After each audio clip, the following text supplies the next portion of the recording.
आनंद आनंद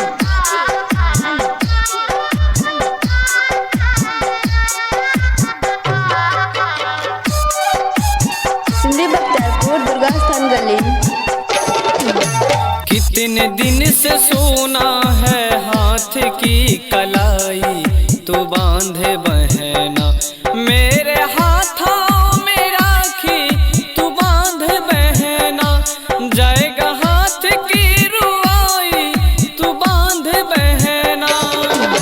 कितने दिन से सोना मेरे हाथ की कलाई, तू बांध बहना मेरे हाथों में राखी, तू बांध बहना जाएगा हाथ की रुआई, तू बांध बहना।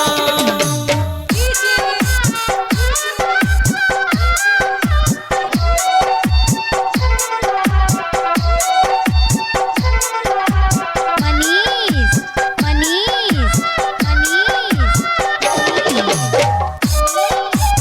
सिंधी बख्तियारपुर दुर्गा स्थान गली।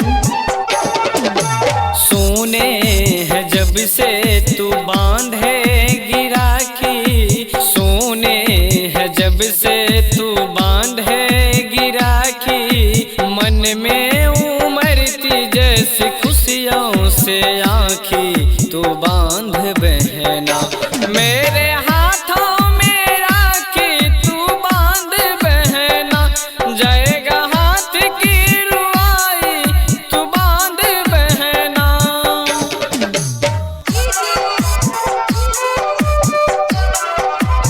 आनंद राज आनंद राज आनंद राज आनंद राज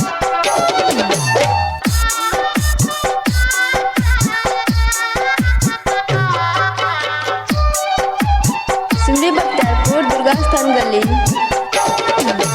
हम सब भाइयों में बहना तो दुलारी, हम सब भाइयों में बहना एक प्यारी, भाई बहन के बीच में भगवान है एक साखी, तू बांध बहना मेरे हाथों में राखी, तू बांध बहना जाएगा हाथ की रुआई, तू बांध बहना।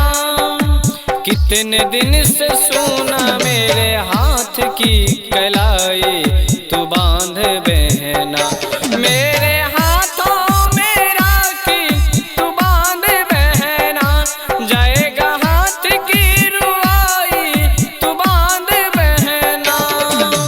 Music director DJ Anand Raj.